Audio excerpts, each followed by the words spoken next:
우리가 이제 전번 시간까지는 뭐냐면 사실 이것은 민법 전체의 것을 우리가 민법 총칙이요 전체 것을 설명을 하다 보니까요 조금 그런데 지금부터 이제 우리가 본격적으로 이제 가는 게 이제 법령의 목적이에요. 여기서부터 이제 이제 강의가 시작이 되는 것인데요. 여기서 여러분요 우리가 이제 계약을 할 때 보시면 한번 보셔요. 항상 이제 어떻게 쓰냐면요 효력 요건만 계속 쓰는 거예요. 효력 요건. 그래서 갑하고 을하고 이렇게 계약을 하잖아요. 이 계약을 원래 법률 요건이었잖아요. 근데 그냥 다 생략하고 계약은 뭐다? 법률 행위죠. 법률 행위만 중요하다고 했으니까요. 법률 행위는 무슨 요건이 있어요? 성립 요건이 있죠. 성립 요건이 있고 그다음에 무슨 요건?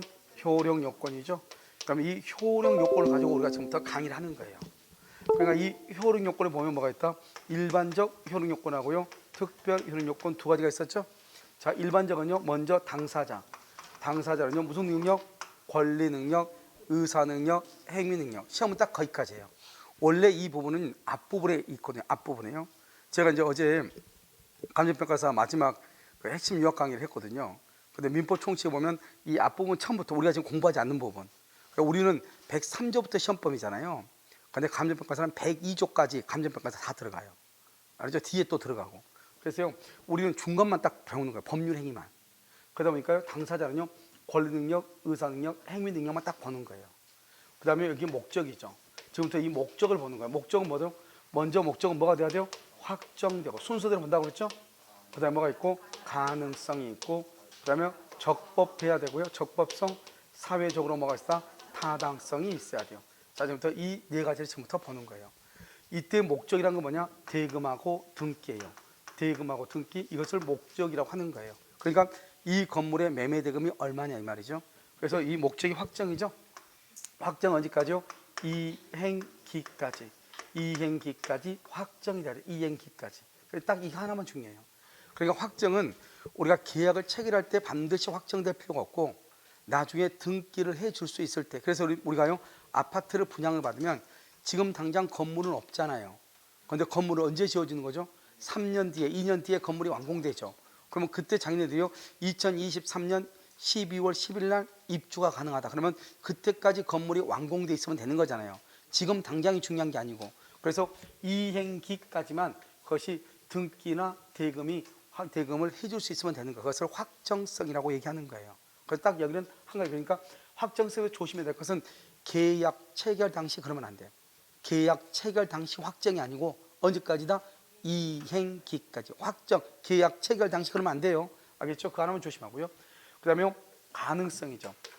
아까 우리 성립 요건과 효력 요건에서 가능성을 얘기했는데, 그래서 가능성은요 성립 시기를 기준으로 해서 그 전에 멸실되면 원시적, 그 이후에 멸실되면 뭐다?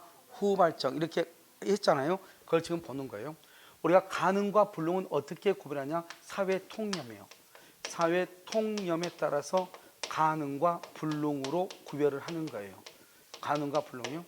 우리가 사회 통념이라는 것은 뭐냐면 한강에 반지가 빠졌어.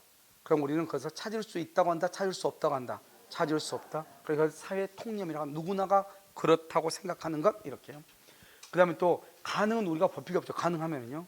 그런데 이 불능은요, 불능은 여러 가지가 있죠. 이러면 우리는 지상권하고 전세권에는 저당권을 설정할 수 있어요.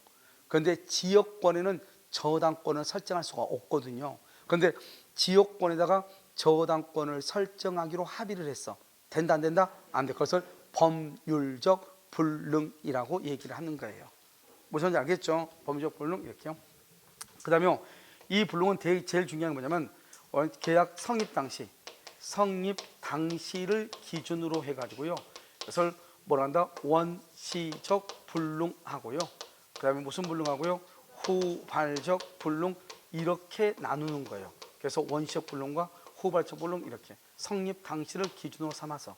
알겠죠? 그러니까 원시적 불능과 후발적 불능 무조건 불능에 있는 것이 아니고 불능은 법률적 불능, 사실적 불능, 전부 불능, 일부 불능, 주관적 불능, 객관적 불능, 그 다음에 원시적 불능, 후발적 불능 여러 가지가 있는데 다른 건 시험에 안 나오니까. 알겠죠? 여기 원시적 불능과 후발적 불능으로 나눈다. 그런데 원시적이라고 하는 것은 무엇이냐? 이렇게 갑하고 을하고 계약을 하죠. 2월 1일 계약을 체결했죠. 2월 1일이요. 그런데 그 전에 이 건물이 1월 30일 날 건물이 멸실되고 없는 거예요. 이것을 뭐라 한다? 원시적 불능. 이거는 용어니까 암기해야 되겠죠. 그 다음에 계약이 체결되고 난 후에요 2월 20날 건물이 멸실되죠. 이것을 뭐라고 한다? 후발적 불능이다. 계약이 체결되고 난 다음에 건물이 멸실됐다 이런 말이에요. 후발적 이렇게. 이것은 원시적이고 이것은 후발적이다 이렇게. 자, 그 다음에요 여기 있죠. 이 건물 있죠. 원시적 후발적인데요. 후발적일 때는 실내이익을 배상을 하고요.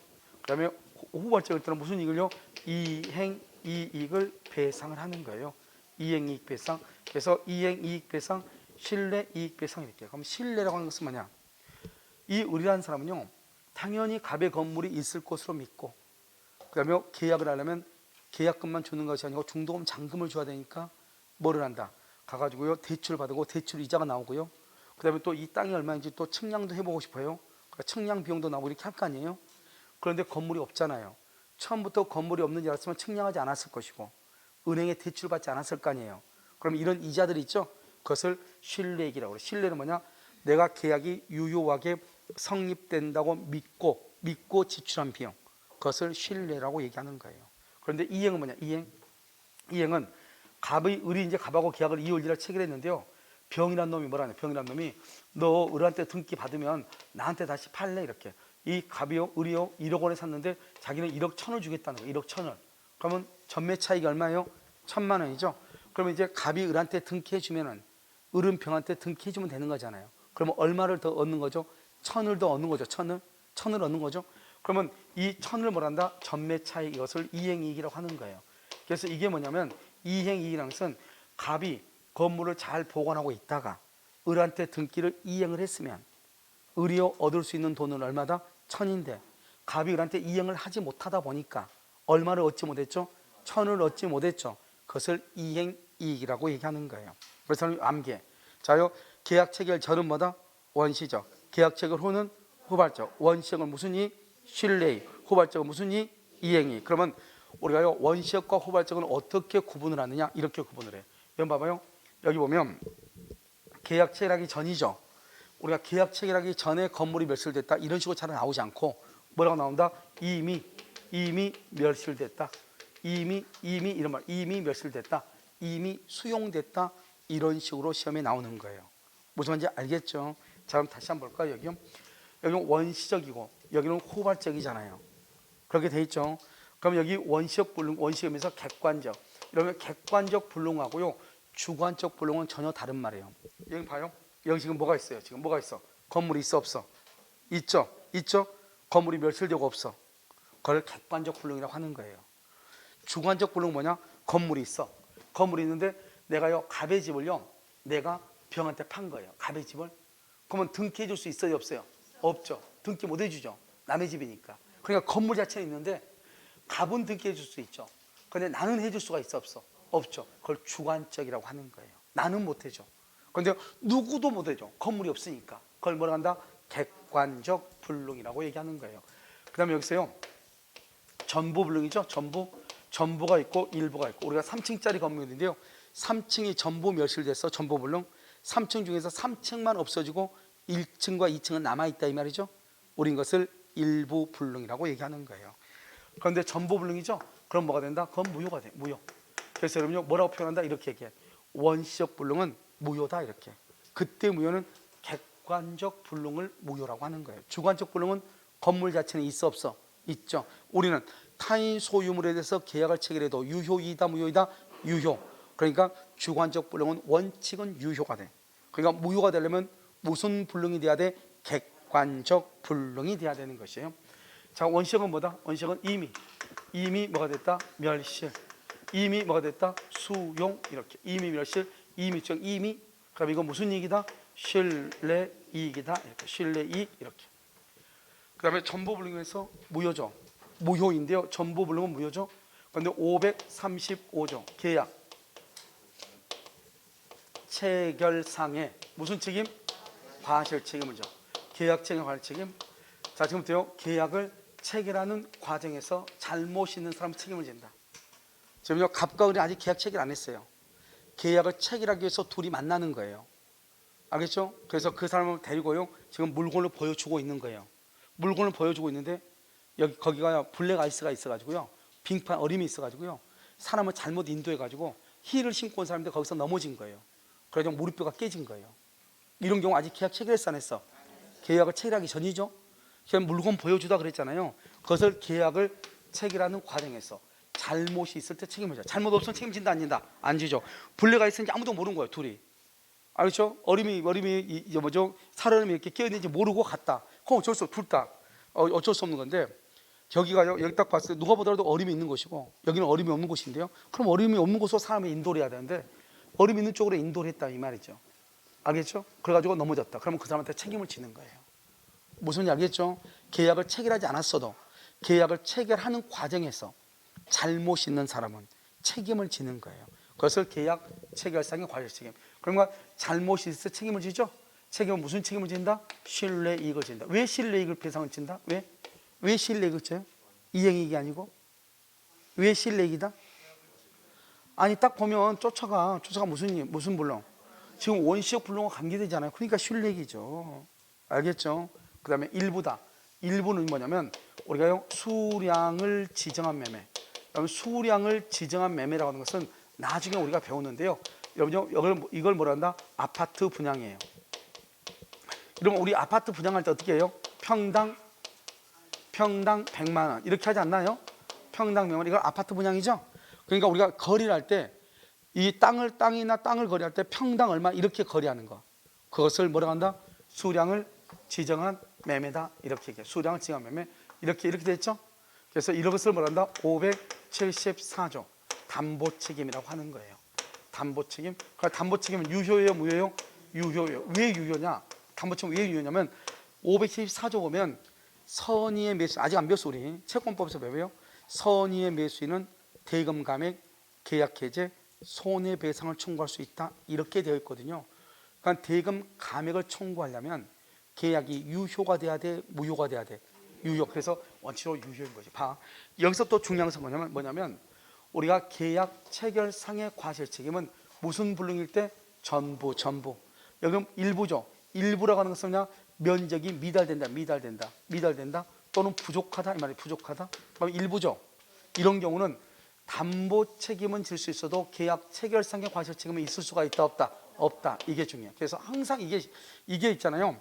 원시적 불능일 때는 항상 이게 나와. 원시적 불능일 때는 일부냐 전부냐 이게 꼭 나온다고. 알겠죠? 그래서 일부 또는 부족 이런 말이 나오면 뭐다? 담보 책임이다. 이해되셨나요? 별거 아니죠? 그럼 봐봐. 여기 후발적이죠. 후발적은 뭐예요? 후발적은 유효 무효? 유효죠.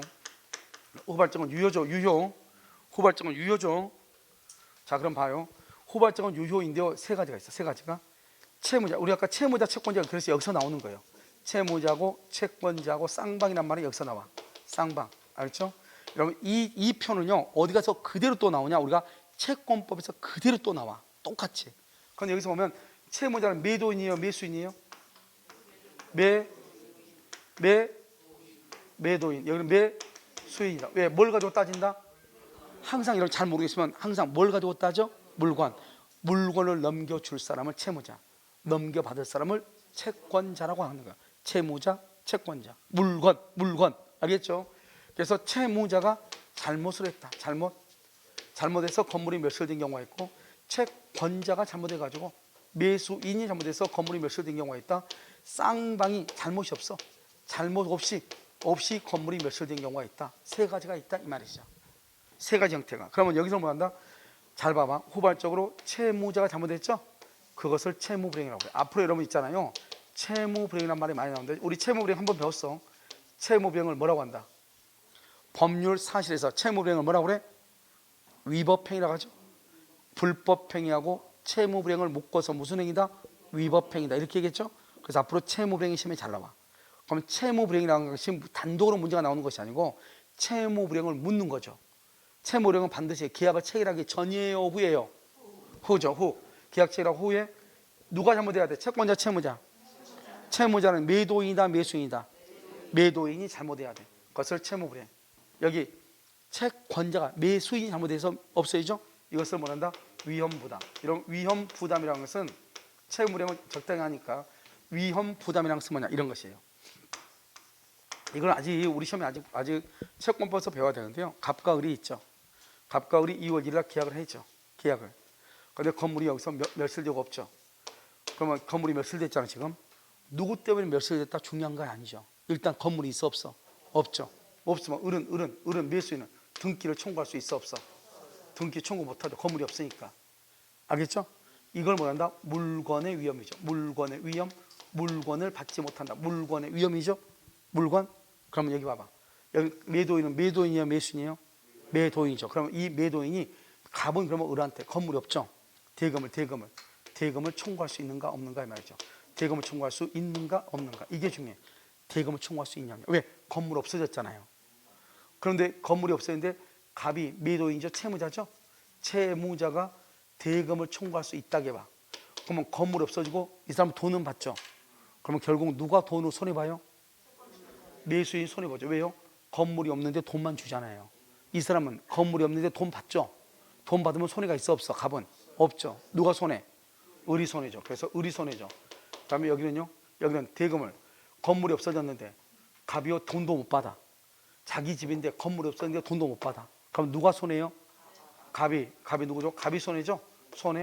이 손해 있는 것, 돈을 손해 보는 것을 위험 부담이라고 하는 거예요. 위험 부담. 아무 말도 아니죠. 돈을 누가 손해 보는가?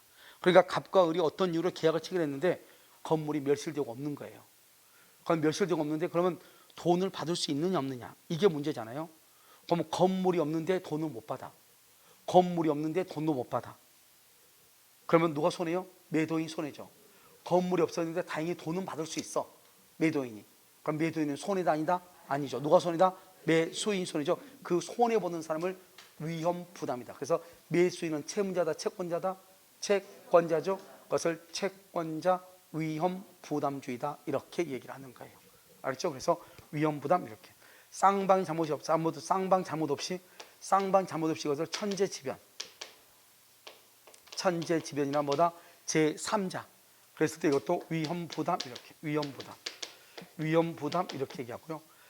여기 보면 채무자가 잘못이 있든지 채무자가 쌍방이 잘못이 없든 이 두 가지 경우는 또 뭐가 있다? 대상 청구권도 있고요.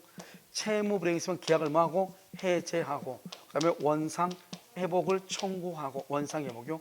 손해가 있으면 뭐를 청구할 수 있다? 손해배상. 이것은 나중에요. 지금 여기에 있는 것은 우리 시험 범위가 아니에요. 아니 민법 총칙이 아니에요. 여기 이 부분은 우리가 어디에서 배우냐? 채권법에 가서 배운단 말이죠. 알겠죠? 채권법에 가서 배우는데 지금 우리가 이제 봐야 될 것은 여기단 말이에요. 여기. 지금 내가 지금 얘기하는 건 뭐냐? 잘 봐. 원시적은요 계약 체결상의 과실 책임밖에 없어. 무효인 경우는. 원시적은요. 후발적은 채무 불이행도 있고 위험 부담, 대상 청구권, 그다음에 해제, 원상 회복, 손해배상. 아직 우리가 대상 청구권이 뭐고 채무 불이행이 뭐고 위험 부담이 뭐고 아직 공부는 안 했어.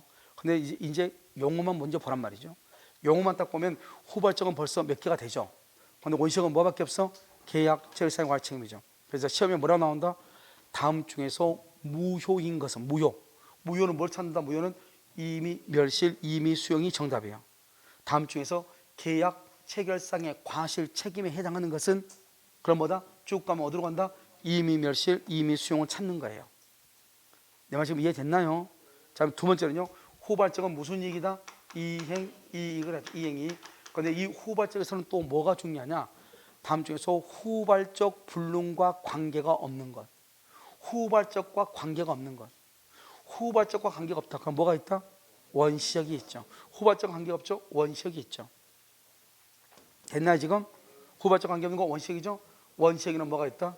그것은 계약 체결상의 과실. 그래서 언제나 정답은 후발적 불능과 관계가 없는 것. 그것은 원시적 불능으로서 계약 체결상의 과실 책임인 거예요. 언제나.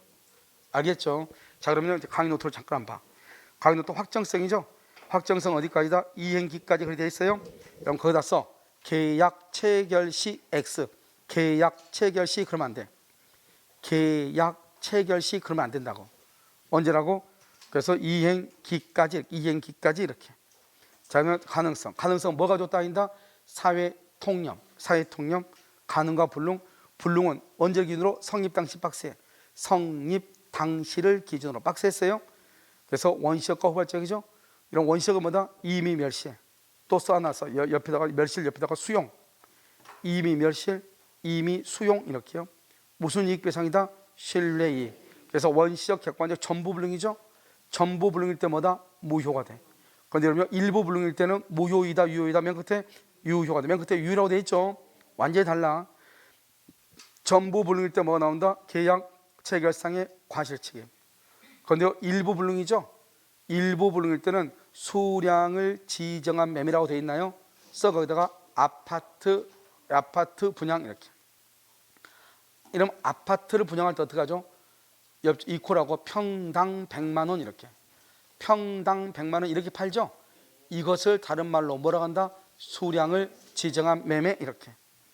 이게 수량 부족 담보 책임이죠. 담보 책임은 유효이다 무효이다? 유효죠. 그러니까 일부 불능일 때 일부 그때는 절대로 계약 체결상의 과실 책임은 있다 없다? 없다 없다. 그럼 여기 앞에요. 일부 불능할 때 일부 동그라미 일부에다가 뭐라고 쓰냐면 부족이라고 써봐. 부족 또는 미달 이 말이죠. 아니 일부 불능할 때 일부 불능할 때 앞에 막 뭐죠? 노란색 돼 있잖아요. 일부 불능 거기에다가 일부에다가 부족 미달 이렇게 부족이다 미달이다 이렇게. 알겠죠? 그런 말이 나와. 그러면 뭐다? 담보 책임이에요. 뭐가 아니다? 계약 체결상의 과실 책임이 아니에요. 후발적은요. 계약 체결 후죠. 후 매매 계약 체결 후 임대차 계약 체결 후 도급 계약 체결 후 후후후. 알겠죠? 그래서 뭐라 한다? 이행 이익. 원칙은 유효야. 유효. 그래서 시험에 뭐라 나와? 이렇게 나와. 다음 중에서 무효인 것은 뭘 물어? 원시적 불능. 후발적은 무조건 뭐다? 유효니까. 아시겠죠?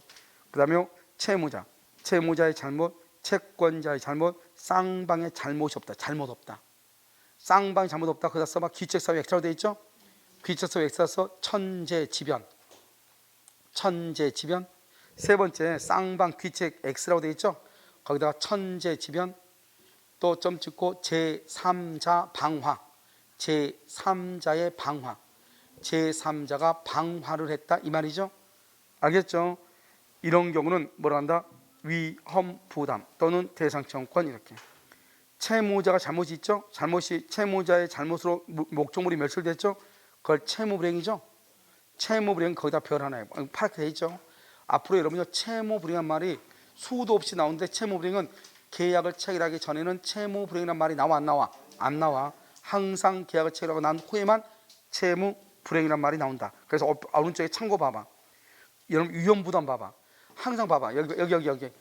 채무불이행은 채무자가 잘못해야 돼. 자 봐봐. 밑에 위험부담. 채권자 위험부담은 누가 잘못했어요? 채권자가 잘못했죠? 채무자가 잘못한 게 아니죠? 그래 채무불이행 아니죠? 세 번째로 누가 지금 채무자가 쌍방이 잘못이 있어 없어? 없죠? 쌍방이 잘못이 없다는 것은 누가 잘못이 없다? 채무자가 잘못이 없다. 그러니까 뭐 그것은 위험부담이 아니다. 만약 채무불이행이 아니다? 아니다.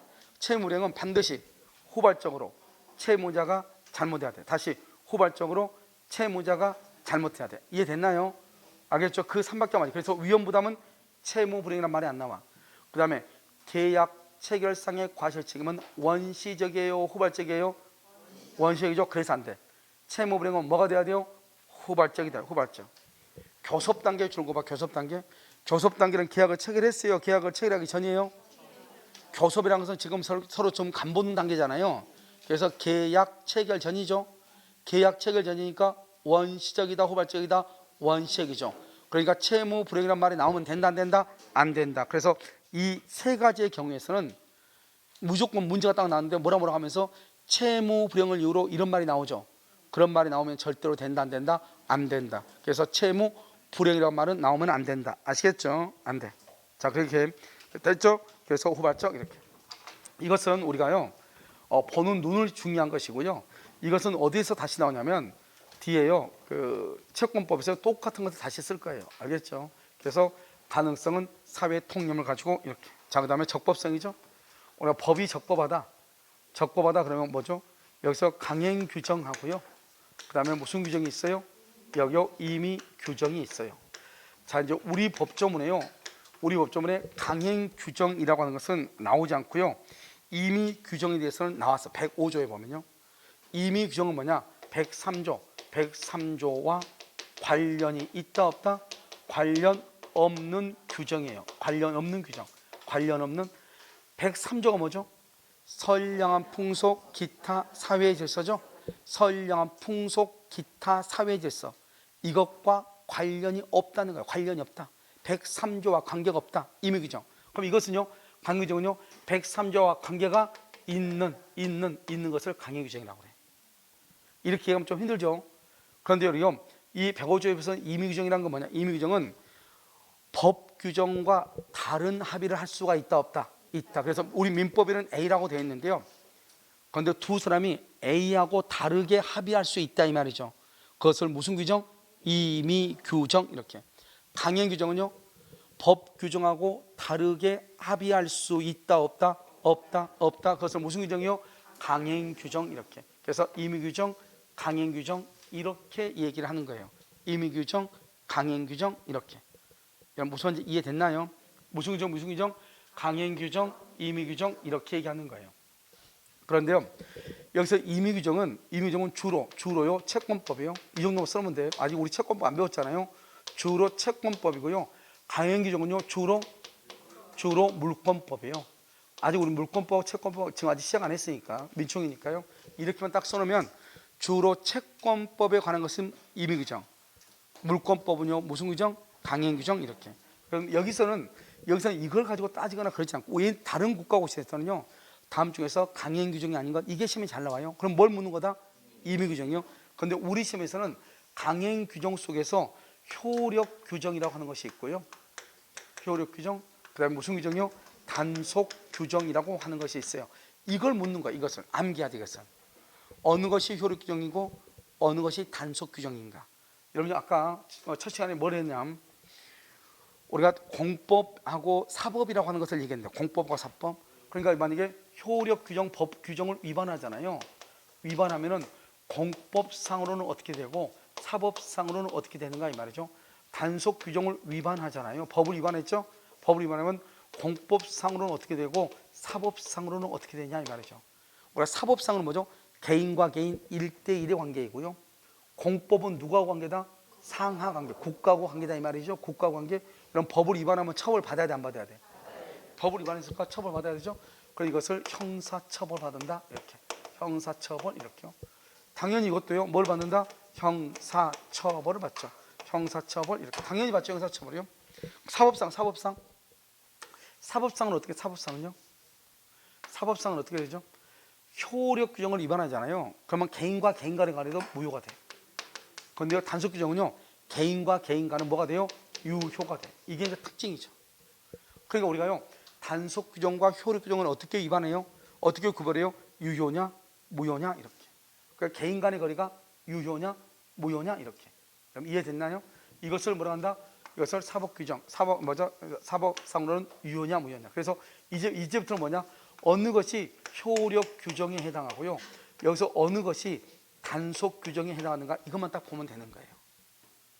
아시겠죠? 이것은 단순하게 암기예요. 단순하게 암기요. 그러니까 단순하게 암기이기 때문에 우리가 이제 어떻게 이제 보느냐. 여러분요 강의 노트로 봐. 강의 노트 보면 효력 규정에 대해서 무효 그렇게 돼 있잖아요. 무슨 법 위반이 되어 있죠? 여러분 봐봐. 변호사법은요 두 가지가 있어. 변호사법 위반이 뭐냐면 변호사 아닌 자가 이렇게. 이걸 변호사법 위반이라고 그래요. 변호사 아닌 자가. 변호사도 아닌 사람이요 자기가 소송을 수행을 하고요 자기가 승소를 받아올 테니, 그러면 승소 받으면 그 돈을 둘이 나누자는 거예요. 알겠죠? 변호사 아닌 사람이 그걸 변호사법 위반이라고 얘기하는 거예요.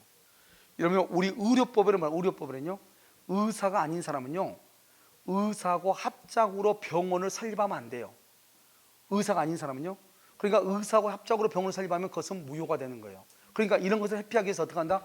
그래서 의료법인이라는 게 있는, 의료법인이라는 게 있어가지고요 이 법인에서 자기네 법인 소속으로 전국에 병원을 설립하죠. 병원을. 그래서 거기다 페이닥터를 보내는 거죠. 그러니까요 다른 의사 이름으로 거기에 허가를 받고, 실제로 누가 병원 원장이다? 건물주가 병원 원장이죠. 알겠죠? 그래서 이 사람들도요 병원 하나 운영하고 싶은데 자기는 의사 자격증이 없잖아요. 그러면 어떻게 한다? 법인에 가가지고. 우리 보면 이런 거 보면 남성들 비뇨기과 그다음에 수 이런 게 있잖아요. 이런 보면 플랜카드 보면 뭐 수, 뭐 맨, 뭐 그런 뭐 몇 가지 있어요. 그런 것들은 다 뭐냐, 다 의료법인이에요. 이런 것을 회피하기 위해 사는 것이죠. 알겠죠? 그래서 거기다가요, 어떻게 하면 돼요? 의사 자격증 있는 사람 페이닥터도 요즘 많이 놀고 있잖아요. 그 사람들 거기다 보내는 거예요.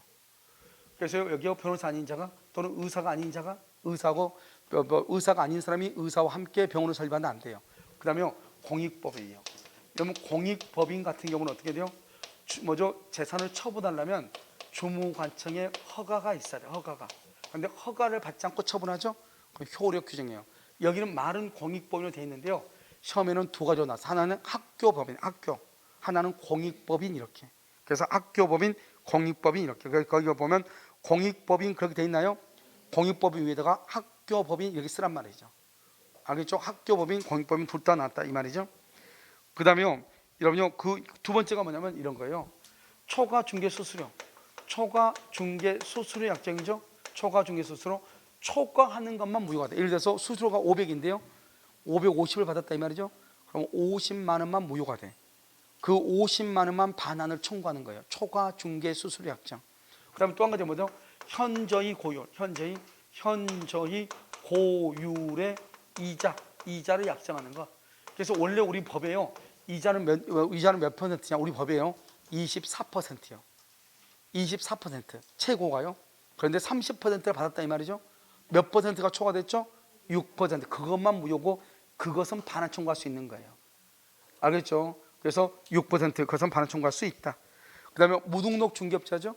여기 무등록 중개업자요. 이런 무등록 중개업자가 중개를 하고 중개 수수료를 받을 수 있다 없다? 없죠. 그것은 무효가 돼. 무등록 중개업자 이렇게 됐죠. 그 다음에 투자 수익 보장 약정 이렇게요. 투자 수익 보장 약정이요.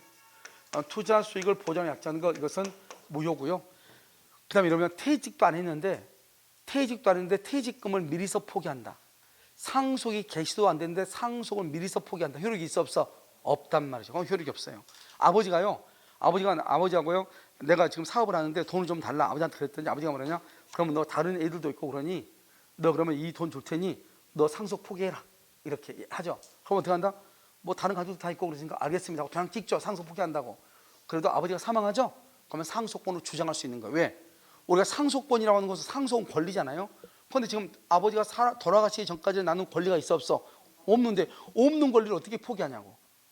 아무것도 없는데 어떻게 포기하냐고요. 알겠죠? 그래서 상속이 개시되고 난 다음에 포기야 포기인 거지, 상속이 개시되기 전에 포기는 포기이다 아니다? 아니다 이렇게. 그 다음에요, 퇴직금 청구가 미리 포기 안 된다고 그랬죠? 그 다음 명의신탁. 우리가 명의신탁은 부동산 실명법 제4조 1항에 명의신탁 약정은 무효라고 돼 있어요. 그 다음에 토지거래 허가를 받기 전까지는 유효이다 무효이다? 무효. 그 다음에 명의를 대의하는 것, 명의 대여, 이런 것들을 우리가 뭐라 한다? 그것을 효력 규정이라고 얘기하는 거예요. 그래서 이런 효력 규정은 유효이다 무효이다? 무효 이렇게요. 그럼 이건 누가 알려줄 수 있는 것이 아니고 암기를 해야 돼요. 그런데 실제로 이걸 다 암기하려면 조금 힘들죠.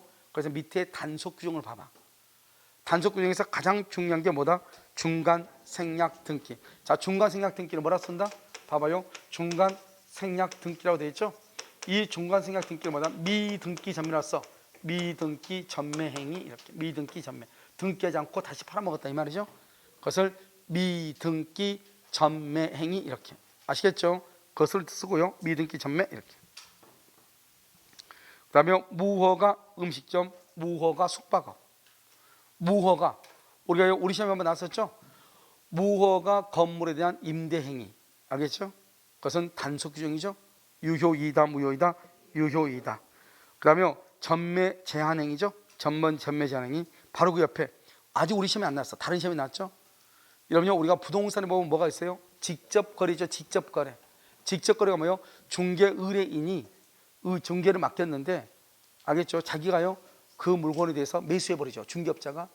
그래서 중개업자는 중개 의뢰부터 자기가 의뢰를 받은 것에 대해서 자기가 직접 사고 팔고 할 수 있어 없어? 없죠. 그래서 사면은 뭐다? 직접 거래 위반이죠. 그것을 직접 거래 위반. 아직 우리 시험에 안 났어. 알겠죠? 다른 시험에 났다 이 말이죠. 자, 그럼 옆에 밑에 보면 여러분요, 봐봐. 참고 봐봐. 참고. 변호사란 말이 두 번 나온단 말이죠. 하나는 변호사 아닌 자가, 변호사 아닌 자가 참고에 맨 밑에 나와 있죠. 그것은 변호사법 위반으로서 무효가 돼. 그런데 밑에는요, 변호사가 이제 변호사죠. 이 사람은 우리가 여러분 변호사한테 무슨 사건을 맡기면 성공보수금 약정을 하잖아요. 성공보수금 약정.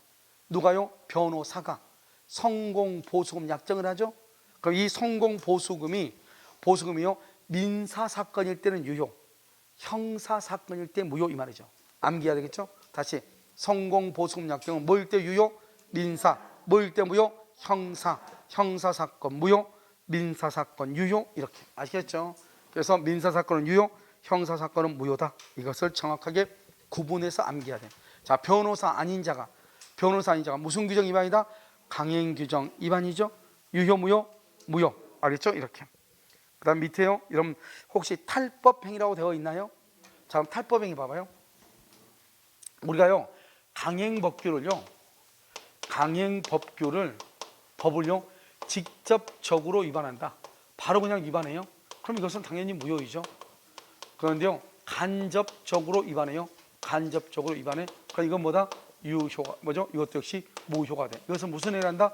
탈법행위. 이러면요, 이건 LH공사 직원들 보면요, 차명으로 하는 것을 다 밝혀내겠다 이렇게 얘기했죠. 그러니까 차명으로, 만약에 LH공사 직원들이요, 토지걸 같은 것은 아마 땅 투기를 못하게 아마 돼 있겠죠. 거기는 LH공사는요. 그런데 그 사람들이 만약에 자기 이름으로 직접 땅을 샀다. 그러면 직접적 위반이니까 무효죠. 자기 와이프 이름을 샀다. 직접이에요, 간접이에요? 간접이죠. 유효, 무효? 무효. 이 말이에요, 이것은. 그러니까요, 자기 이름으로 산 건 아닌데 다른 사람의 이름으로 샀는데 실제로 자기가 사는 것과 똑같죠. 그래서 우리 뭐라 한다? 간접적 위반. 다른 말로 뭐라 한다? 탈법 행위다. 이렇게 얘기하죠. 그래서 강행법규의 간접적 위반이다. 이렇게 됐죠. 국유 재산을 관리하는 직원이 줄과 타인 명의로 매수했다. 타인 명의로. 자기 이름으로 매수하면 뭐다? 직접적 위반이죠. 이건 무슨 위반이다? 간접적 위반이다. 이 말이죠. 맨 끝에 보면 여러분 임의규정으로 되어 있죠.